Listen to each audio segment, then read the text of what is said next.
Hello and welcome back to the From My Perspective podcast, where I, Jackson McCarty, tell you all the names you need to know in the college football landscape that could change the football landscape in the very near future. So last time we spoke, because the episode prior to this, episode 51, if you missed it, was 50 takes, good, bad, interesting, through my first 50 videos. So if you haven't checked that out, it's a little bit of a what you've missed through this part of the journey. But before that, episode 50, we talked about coaches and what coaches could leave and who I don't think will leave. And while I didn't really plan to do another coaching video this quick soon after, the coaching carousel has heated up a tremendous amount. So we're going to take some time to jump in on the hires, kind of grade those, see how I'm thinking about them, as well as some potential other candidates for newly open jobs. Before we get into any of that, make sure that you hit like, you hit subscribe. It helps me out a ton, and I'm just trying to grow the channel. Okay, so if you would have told me, a couple days ago, let's say Saturday night, that I wouldn't be leading this podcast off with Matt Rule to Nebraska, I would have laughed at you, because I was like, who else? There's not, unless Lane hires, but at that point we already kind of knew he wasn't doing it. Hugh Freeze I would have put below him, and I in fact did in this video. Wisconsin felt locked up, but Wisconsin wasn't locked up. Jimmy Leonhard did not get that head coaching job, and instead they got a top 5 coach in all of college football, Luke Fickell. Welcome to Madison, Wisconsin. This was as home run of a hire as home run hires get. Luke Fickell has proven himself to be a superstar of a head coach, and I know that it was probably tough leaving Cincinnati, but at the end of the day, you have to go not only where the money is, but you have to go where you know you can build prestige, and where you know you can get top recruits, and where you know you can win on a consistent basis at a better program to get to an even higher program. And he nailed that fit with Wisconsin, and Wisconsin capitalized on it and got Luke Fickell. Again, they absolutely nailed it. He's a legit top 5 coach in all of college football, and he's going to give the Badgers some legitimacy quick. Here's the thing I want to know about. Is Jim Leonhard staying on at defensive coordinator? Because if he did, this cycle couldn't have gone even a smidge better than it did for Wisconsin. If they retain Jimmy Leonhard, they still have Luke Fickell at head coach. You have absolutely knocked it out of the park with this hire. I cannot say that enough, because I truly believe Luke Fickell is among the nation's best as far as coaches. I think he comes in and he is right below Jim Harbaugh as nearly the best coach in the Big Ten. Wisconsin shot way above their weight with this pick. Bravo to the people of Madison, Wisconsin. If you could have given me $1 million to place on 1 million different head coaches, Luke Fickell's name would have never earned a cent of my money as far as who I think will get this job. But the fact that they landed him is astronomical and should, in my mind, make that program a legit problem in the Big Ten. Okay, so now I mentioned him a minute ago, but we've got to talk about Matt Rule, because that was a huge hire in and of itself. Matt Rule will now be the head coach of the Nebraska Huskers, and wow. We knew that Nebraska really did need a stable force, ironically enough. I think I've said this on a podcast previous, but they need somebody that's kind of Bo Pelini-like in the sense that he's going to get you, 8-9 wins every year. I think once you give Matt Rule a year or two, he's going to hit that mark and maybe even have a higher ceiling than what Pelini's teams were typically fielding. Rule has a history of turning programs around, getting them to good bowl games, getting them ranked, and Nebraska's in real big need for that right now. What purpose would flash or nostalgia or a former Husker do you at this point? I know that it's cool. It's a really nice headline on a journalism piece, and it's a really nice video essay to watch from a different YouTuber, or it's really cool for a moment, but whenever they get on the field, it doesn't really do you a whole lot. What you need is consistency. You need somebody who knows how to do this type of thing, to take what is broken and essentially a broken home and fix it and make it right again. And Matt Rule can do that and do it very, very well. He's one of the coaches I would trust the most in this country to do that at the college football level. He likely won't get them to the college football playoffs. I'm not going to act like he's going to get them undefeated seasons, but he can get that 8 wins. He can be very consistent, and that's all they need. That's all I can say about this hire is they got what they needed. I think they got him on a relatively nice price. Overall, felt like it kind of just fell together and came, it feels right now. And it might not be the sexy pick. I know a lot of people want Deion Sanders. Everybody wants Deion Sanders. But, that's not always feasible, and I think they got the best of what they realistically could have gotten.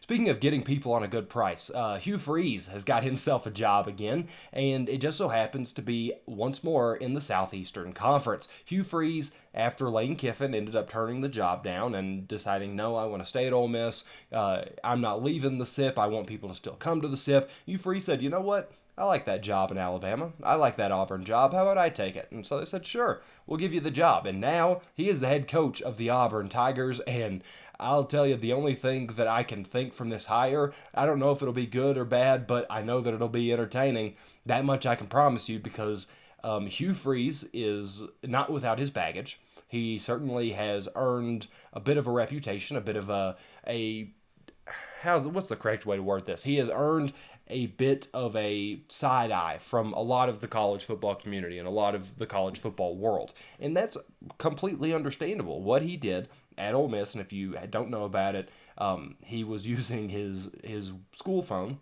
to employ women of the night, is probably the best way to put that.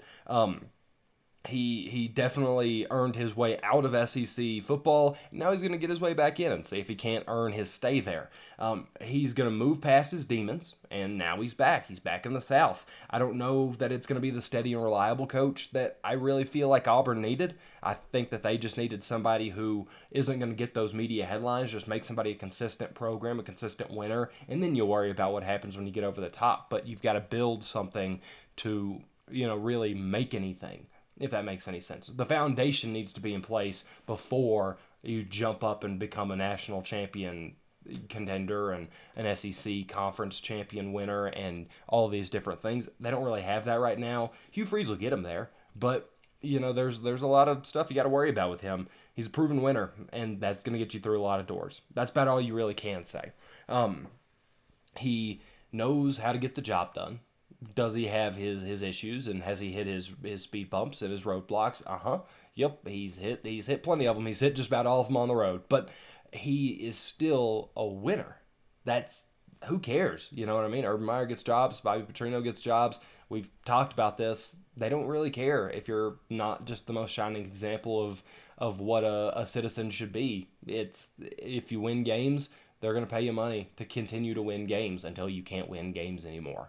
So those first three have been very proven coaches. They've at least had a stop or two and had a lot of success in their different stops, and really shown that they belong as head coaches in college football. The next guy has not had a head coaching job yet, but he's probably the one I'm most excited about here. Kenny Dillingham going to Arizona State from the offensive coordinator role in Oregon, and I think that I kept saying these schools don't need flash and pizzazz and the wow and the whatever. Arizona State is a school that absolutely fits the bill of kind of what Texas Tech was with Cliff Kingsbury, where, no, your defense ain't going to be great, but man, are you going to score a lot of points?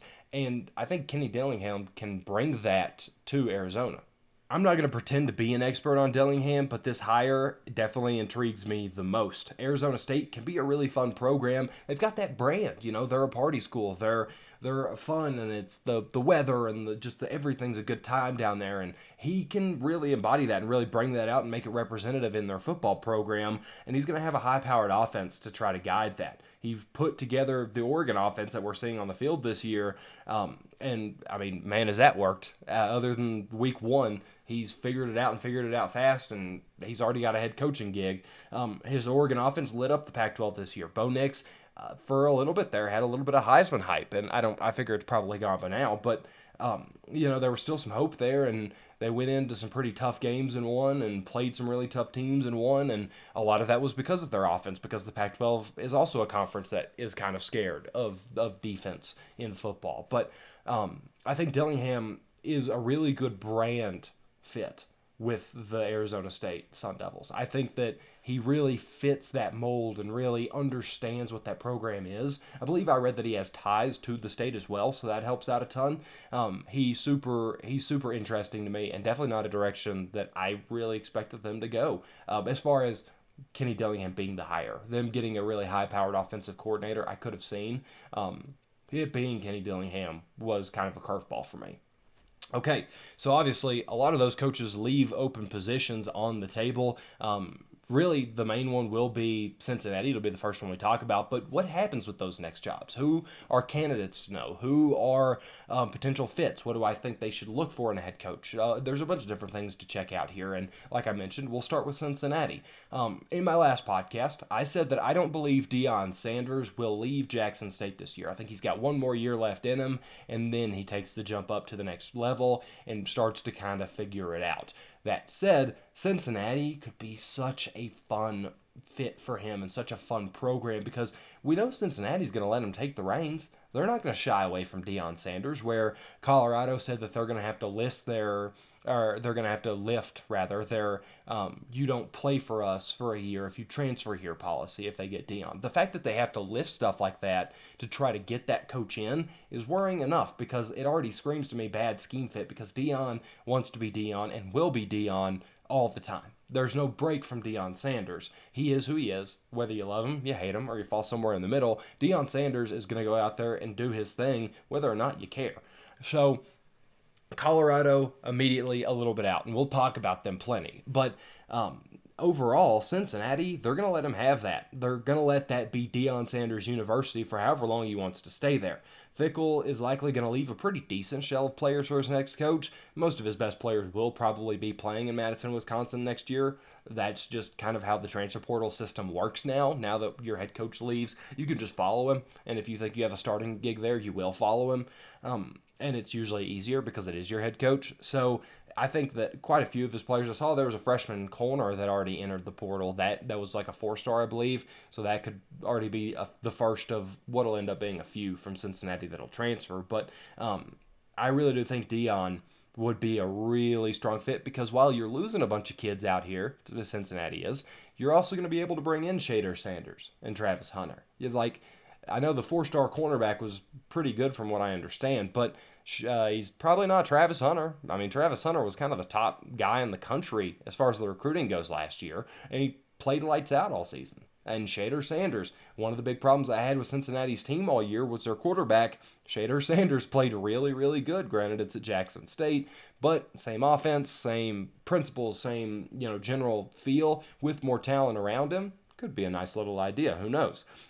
They need success, and they need a real players coach when they enter the Big 12 because realistically, you're not going to be starting off on the same plane as a lot of these Big 12 teams just because of comfortability and understanding the area and really getting settled. You had a lot of talent leave from that college football playoff run, so you're already talent depleted there. Granted, you got a bunch of wins this year, but didn't really work out. You're not in the AAC championship game. You're not in any of that stuff. So it's not like you're holding a CFP team going into the Big 12. You're realistically holding about a Big 12 level team going into the Big 12. So maybe the most important thing here is getting guys who understand that the jump up in competition isn't really something to be afraid of. It's something to go out there and prove that it might not be as big of a step up as a lot of people thought. Jesse Minter is another name, but that's also just because he's Rick Minter's son. For those who don't know, Rick Minter held the wins record for Cincinnati while he was there. Luke Fickell did end up breaking it, though. So, all told, I spent a lot of time on Deion Sanders there. That's the one I'm really invested in him going to because I think it could be a phenomenal fit. And, I probably shouldn't have gone that much time on Deion going to Cincy because I still really don't think he'll leave. But if he is going to leave, Cincinnati feels like the most logical choice to me. So we're going to move on to the one that seems to have the most buzz regarding Deion Sanders, and that's Colorado. Right now they're rumored to have offered them the job, and for, the thing where you have to lift the transfer ban and the this, that, and the other. I don't really see it with them. I know Bronco Mendenhall is a really popular name for them. That could be solid. I feel like it's probably going to go over a bit or underwhelming rather, considering the fact that Deion Sanders seems to be just a stroke of the pen away from being the Buffs head coach. But Bronco Mendenhall ain't bad. He's a very winning coach. He's been on this side of the country before. It's overall definitely not the worst thing they could do, but I've got a couple different names that I want to talk about here. I don't think, for one, let's eliminate the guys that I don't think will be realistic options. We're talking about Bill O'Brien, Deion, Dave Aranda, some of those coaches that are very big fish and might be looking to move on, but might also have to wait a cycle because they don't really love what they're seeing out here on the open market. The fun options for me, defensive coordinator Barry Odom could also be a candidate for that Tulsa job. We're not going to talk about that. We're sticking Power 5 today because we're going to have all offseason to talk about some of these G5 jobs. But Barry Odom, potentially. Tommy Rees would be really fun because there's not really a path for him to become a head coach at Notre Dame moving forward. So Colorado could be interesting there. But, it's primarily going to be guys that either want another chance at head coach but haven't gotten the interest that they really thought they could, or haven't gotten a chance to be the head coach yet and see this as a viable place to go and spend 6, 7, 8 years and really build that program up, because that's what they need. They need somebody who's going to be there long term. Somebody in the interim, somebody short term, doesn't really work for me because that program's got a long ways to go before it's really something. You know what I mean? The name that I wanted to talk about here, an additional guy that I think is a very crucial watch, Jim Leonhard. We just talked about him with Luke Fickell in Cincinnati and trying to keep him on as defensive coordinator. If he turns down that job, he decides that he feels like he was wronged by that and does not want to be a part of this program anymore, a head coaching job is very feasible for him. Everybody thought he was getting the Wisconsin head coaching job, but Colorado for Jim Leonhard could be pretty sweet. I think that it won't be as sweet as landing the Wisconsin job, but it could be a very nice fit for him and somewhere that is going to allow him the freedom that he needs in the sense of growing the program, and they're not going to strap him to a 3-year time frame or anything. They'll give him a lot of freedom that I think Wisconsin might not have. So, it could end up even better for him than staying around at the old alma mater. Okay, so we stay in the Pac-12 next. We've got Stanford. Stanford job came open. David Shaw stepped down. Usually when a head coach steps down and it's not for medical reasons, I tend to believe that it was fired or, do it willingly so you kind of save some face. Regardless, he will not be the head coach of Stanford next year. I think this job could be surprisingly interesting and one that actually gets quite a bit of buzz when it's all said and done. So the Stanford Cardinal, this job screams promising group of 5 coach to me, because you need somebody who wants that step up, but most of the guys who want that step up are probably not very interested in hunting down the academic barrier that Stanford has, because you have to be a really smart kid to get into that program, period. It doesn't matter how good at football you are, you have to hit both boxes. So I've got a couple names to watch for here. Jeff Traylor at UTSA, Jamie Chadwell at Coastal, Troy Calhoun at Air Force, Jeff Tedford at Fresno, and Kalani Sitake from BYU. Proximity pushes me towards Tedford. I could also believe Kalani Sitake making that jump because BYU's not a dumb school by any means, but somewhere that is kind of in that part of the country. I put Chadwell, Traylor on there because both of those guys should probably get head coaching jobs this offseason, larger head coaching jobs. Whether or not they really want one, I don't know. I haven't talked to Jamie Chadwell or Jeff Traylor. I can't pretend to know if that's even something they're interested in. But they're always guys to watch because they are the most forefront group of 5 head coaches, especially now that Luke Fickell has left Cincinnati and he is at a fully formed Power 5 school. May sound stupid. I got one more for you. Pat Fitzgerald could be a pretty fun fit if he decides that he's tired of Northwestern and that area of the country is too hard to recruit on top of the academic standing and what have you of Northwestern. Going to Stanford, you're not shedding it completely, but you're making it way easier on yourself to recruit. You're making it way simpler to bring talent in. We've seen quite a decent NFL pipeline come out of Stanford, so it's not like talent's afraid to go there, and smart talent does exist. You just got to be somewhere to lure them away. So maybe that's a name to consider. These are not, by the way, I probably should have mentioned this at the top, there's nothing really official about any of these. These are just guys that I am personally watching for this job, guys that I think are interesting, names that I think you should know, whether or not it's for your school, but just guys that could end up getting head coaching jobs, period. And the last spot I want to talk about, by far the least desirable one here, Georgia Tech is the final Power 5 that I want to single out here. Man, this is going to be a hard job to sell. Jeff Collins left this place in a very rough state, got fired halfway through the season. It's been ugly. Jeff Sims is in the transfer portal. If you're a coach that's already established, you probably already got a quarterback you can bring over. But it's going to be difficult for Georgia Tech to really lure in a big fish. I don't think that that's a feasible thing. Lance Leipold was about the biggest fish I could think they could reel in because his stock has died up quite a bit, but he also just signed an extension, so kind of hurts your claim there because I don't know that Georgia Tech's really going to want to buy him out. Elsewhere, Josh Gaddis, the Miami offensive coordinator, is getting quite a bit of hype for some reason for that job, so maybe watch out for that. Charles Huff from Marshall could enjoy the step up here.